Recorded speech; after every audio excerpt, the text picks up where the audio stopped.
Back in 2003, the Nintendo 64 was discontinued, never to be manufactured again. But what nobody understood at the time is that Nintendo had just set off a ticking time bomb. Something that years later would threaten the entire existence of speedrunning on the N64. So, under this major threat of having to go outside, speedrunners have been waging a desperate war trying to halt this problem before time runs out. And it's all because of sticks.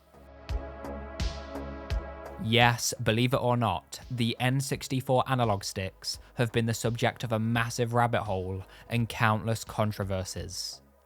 But before you can really understand the problem, we need to take a look at the rival of the N64, the PS1.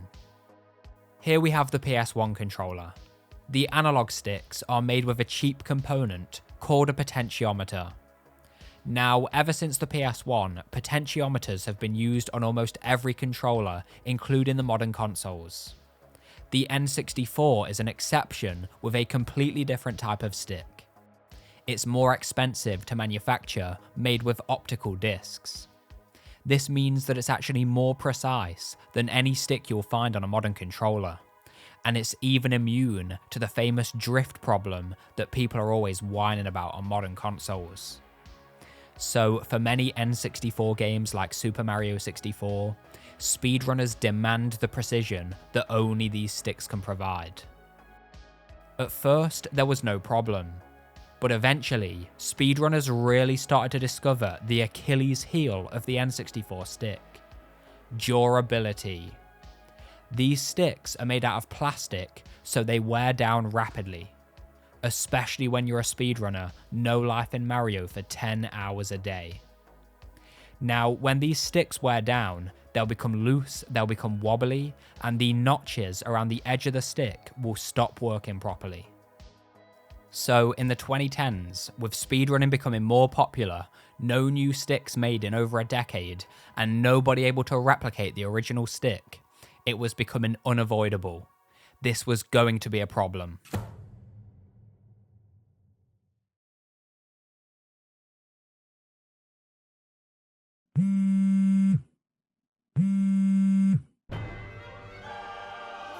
The sticks declining, just as planned.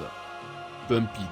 Fucking controllers just go flying off like, just serious money. I don't have money, dude. I can't keep buying these controllers.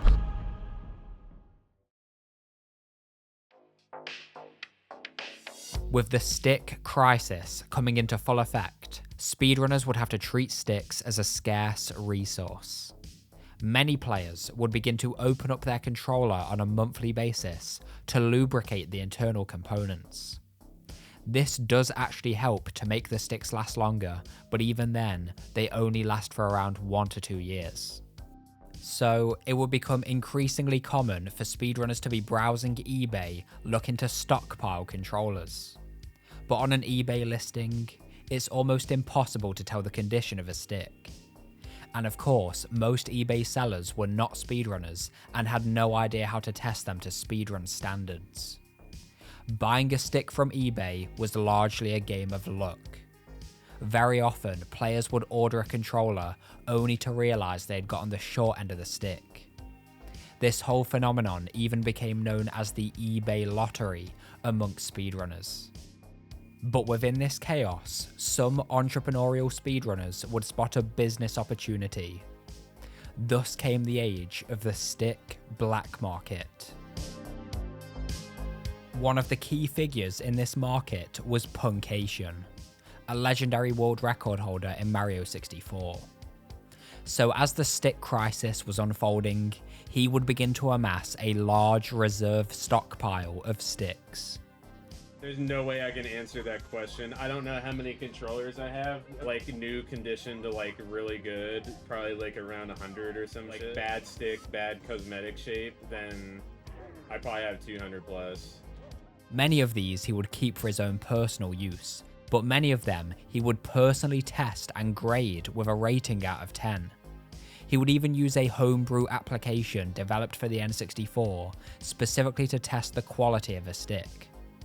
and once Punkation had personally attested to a stick, he would list the controller for sale within the underground speedrun markets and at speedrun conventions like Games Done Quick. Punkation was able to build an empire of sticks by offering this invaluable service. And by this point, sticks were actually becoming somewhat of a status symbol, even a point of class divide between those who had access to sticks and those who didn't. If you had just gotten a fresh 10 out of 10 stick from Punkation, it was something you were going to be flexing about on Twitter and on Discord. Brand new stick. I won't even move the stick because it's so perfect. It's so tight. However, there was still no escaping the underlying problem. Speedrunners were burning through these sticks faster than ever, and still no new sticks were being produced. If the stick problem was left unsolved, it was clear that sticks would only become more rare until the logical endpoint: the death of N64 speedrunning as we knew it. But then, a ray of hope.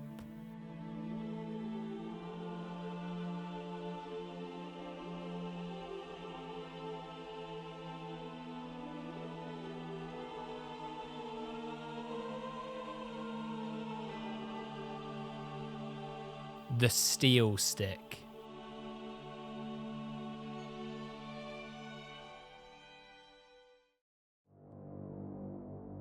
Enter steel sticks. Stick custom machined out of stainless steel. It has been fully replaced by a stainless steel bowl, so I don't have to suffer from this bullshit anymore. Behind the scenes, an extremely skilled machinist by the name of Linus Hoffman had been working on a solution, and by 2016 it was coming to fruition. He would unveil steel sticks, a far more durable stick, but still matching or even exceeding the original precision. In March 2016, Linus would send out the first prototype to Binny, one of the goats of Mario 64. And overall, the initial feedback was very positive. But these steel sticks were not something that was mass-produced that you could just order. Each stick required a meticulous and manual process and underwent extensive testing. To get one, you would have to join a waitlist and wait for an indefinite amount of time until Linus offered you a stick. Very quickly, this waitlist would skyrocket to around 500 people, and Linus had to close the waitlist to have any chance of catching up. The steel sticks were sold for around $150.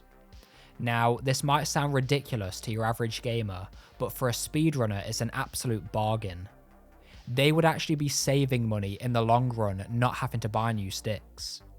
And for many players, they just wanted to get their sanity back after all they'd had to endure with sticks. Although unfortunately, for those who were not lucky enough to get on the waitlist, it would drive them even more insane with envy and jealousy. Thank you so much for the steel stick. How about stop fucking tweeting and go practice, motherfucker? With your steel stick.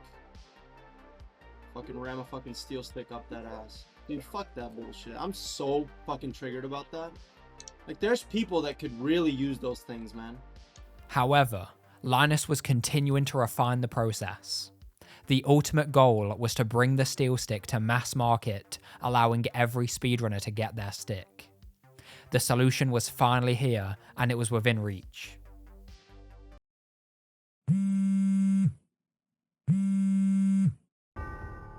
Yes. The steel stick. Destroy their hopes. Crash it.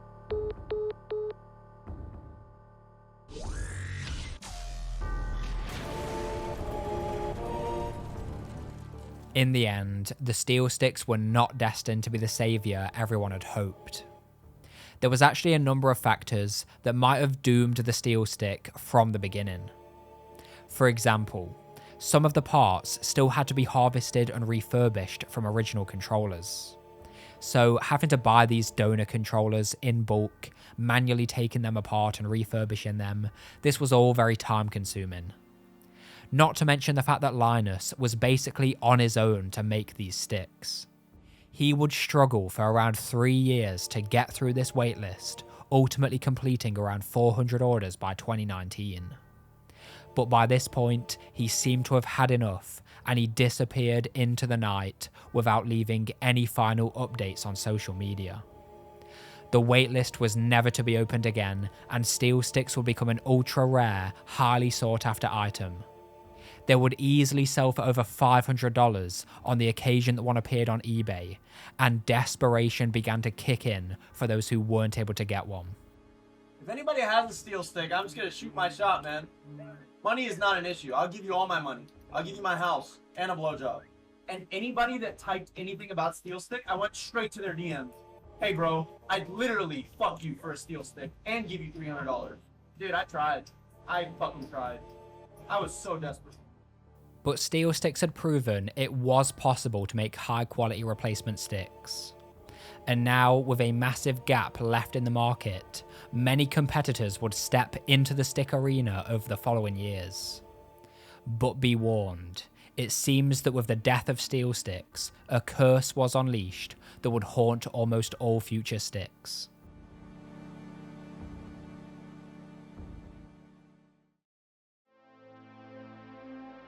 Emerging right after the steel stick was the Enco stick in February 2016.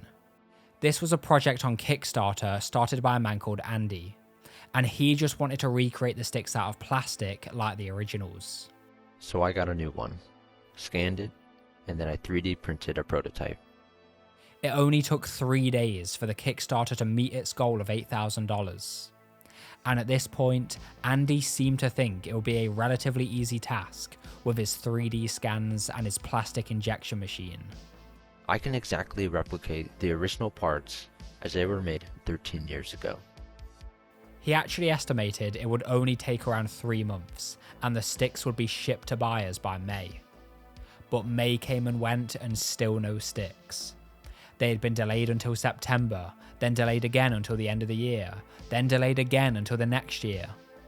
The prototypes for the Enco stick just kept having more and more problems. The sticks would get stuck in certain positions, they'd wear down even faster than the originals, and the gears were just too precise for the machinery to handle. And then eventually, over a year after the original ship date, Andy would state that he was back at square one. And this update would be his last. Andy disappeared with no further updates and no sticks delivered. The Enco stick went down as a classic example of a failed Kickstarter. Until surprisingly, 5 years later in 2022, Andy emerged again with one more update. He apologised and said that he had saved up enough money to offer everyone a refund. So definitely respect to him for coming back after all those years and offering refunds. But as we'll see, he was far from the last person to underestimate the difficulty of replicating these sticks. In 2018, we saw the rise of the Prestige stick, another attempt to recreate the sticks out of steel. So soon enough, a small number of the initial buyers would begin to receive these sticks. And one of them was Liam, who is one of the most well-known Mario 64 speedrunners. So what did he think about it? Well, he absolutely loved it. I love Prestige stick, dude. Way to kill another fucking run. Hope that guy lives a long, healthy life. Thanks for forever fucking my runs, dude. Now, considering that Liam was able to set world records with the Prestige stick, it can't have been that bad. But apparently, they weren't quite as well tuned as they should have been, and they weren't quite as good as the original steel stick. And so, the Prestige would quickly become Liam's go-to excuse for his mistakes. I'm in the process of getting a steel stick, so Prestige will be smashed with a hammer on stream soon. I will take a shit on the Prestige stick and put it on my Twitter. How much of this was actually the stick's fault and how much was just Liam coping is still debated to this day. But what's not up for debate is the fact that Prestige would fail to meet production demands, and many buyers would go through months of delays without receiving the orders they had paid for. The stick is called a Prestige stick. You can't even get it anymore because the guy realized he was making such a shit product that he dipped out and actually scammed hundreds of people who are still on the fucking wait list today. and it's just deteriorated to a point where it's just like a fucking shell. Like it's just a shit stick that's gonna snap at any point. This all came to a tipping point in July 2020.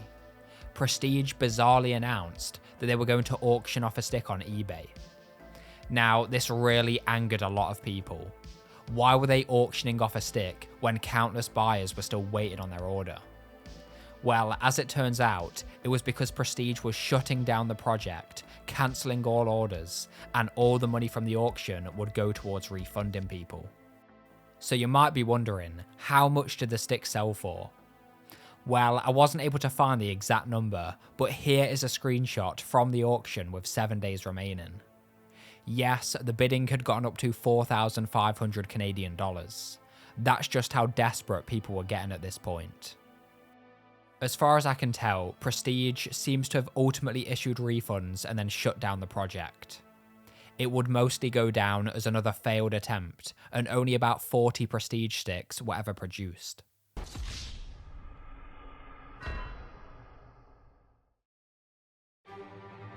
But then in 2021, something happened that took everyone off guard. Nintendo released the Nintendo Switch Online Plus Expansion Pass.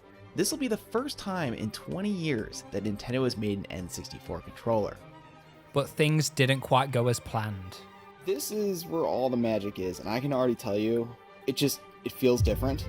Something feels very different compared to normal. Alright, so I'm sure someone's going to ask right away, and there is your answer. This is a potentiometer-based system. They have eliminated the optical encoders. This was yet another false hope, and once again, speedrunners would have to rely on third-party replacements. But in the meantime, a few other third-party sticks had been in the works, and one of them was called the Pro Stick. This was an attempt to democratize sticks by making the files open source and having the sticks 3D printed. In theory, this could have been a good idea. Even if these sticks were not too durable, they'd be easy and cheap to replace by anyone with a 3D printer. But in practice, these sticks would break far too easily. You were actually at risk of losing your world record speedrun by having the stick snap on you in the middle of a run. Ultimately, the Pro Stick didn't really seem to go anywhere. Yet another stick that was in the works was called the Nomad Stick. There's not too much to say about this one. It never got to the point of being sold as an actual product. But it has to be mentioned because in 2022, prototype units were sent out to 4 players. And one of them lucky players was Luna Jump, who finally got his redemption.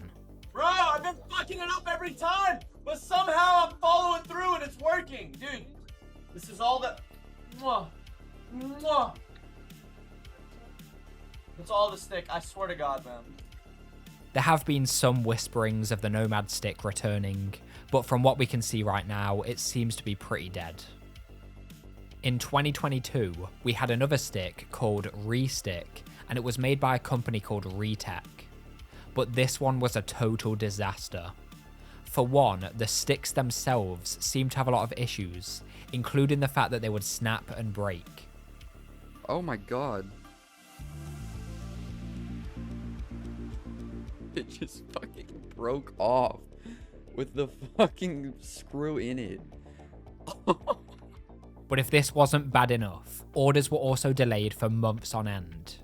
And by the end of 2022, Retech pulled what seems to have been an outright exit scam. They went dark entirely, totally stopped fulfilling orders, and many customers were left out of pocket. So now let's talk about a stick that had more success than most. If you remember from earlier, Binny is the player that received the first steel stick prototype back in the day. So starting in 2020, he would set out to create his own stick made out of steel, which he called Brew Sticks. Binny had to burn through a lot of money going through failed prototypes. Oh, what's this? What's happening? Look. Something's gone wrong. But eventually, Binny would triumph. He was able to make a great stick, which got a lot of good reviews from the initial buyers. brew sticks became the talk of the town, and even Binny's former rivals suddenly came crawling back trying to get one. What other top runners are interested in using brew sticks? I know Punkay wants one. He just tweeted out saying, is anyone selling one? Which is strange. I don't know why he wouldn't just ask me. It's because he talked loads of shit about me and now he doesn't want to swallow his pride and ask me. Wait, what? I didn't mean that. I didn't mean that. Take that back. But brew sticks would not be free of controversy. Soon enough, Binny would find himself failing to keep up with production, and buyers were left for months, even over a year, without receiving their orders. And allegedly, Binny would not take criticism well, and he'd be swift to ban you or just ignore you, despite paying a premium price of $300. And that's you banned, you little rat. And apparently, Binny has always been very cryptic and secretive about his sticks. Whenever someone asked any details about the brew sticks, he would just say that they were made with his secret sauce. Binny personally greases it with his ball sweat? So overall, it seems that Binny is slowly attempting to fulfill the orders, and it seems that you can get a refund out of him if you pester him enough. But this is still an ongoing situation.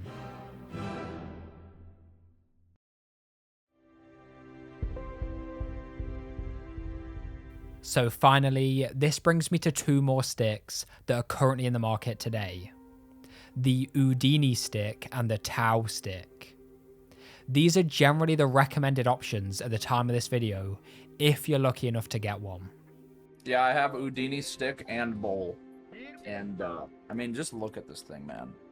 Incredibly, these sticks have mostly avoided controversy, but they've had to make a few compromises. In particular, you usually cannot buy them as a full complete unit. You have to buy the individual parts, and it's up to you to put it all together and make sure it's calibrated. And yes, these sticks sell for hundreds of dollars. They immediately sell out on the occasion that there's any stock, and they're targeted by scalpers. But they are good, and they're the best options we have right now. So at the time of this video in early 2024, where are we at in terms of the stick problem? On the horizon right now, there's actually yet another stick created by someone called Rocker Gaming. He's a long-time stick enthusiast, and he's calling it Project Renaissance. He says that he's already invested tens of thousands, and he thinks he can reproduce the entire stick with good availability. So who knows, he could be the one to completely solve the problem, or maybe it'll be another disaster. Only time will tell. But for now, the crisis continues. It will only be officially over when the stick is fully reproduced to a high standard with high availability. And we can't truly say that the stick is preserved until we have a good stick that's open source. In any case, we have to give big credit to all those who have tried over the years. And if you've got any ideas about this, make sure to stick a comment down below. This is your boy Retro, signing out.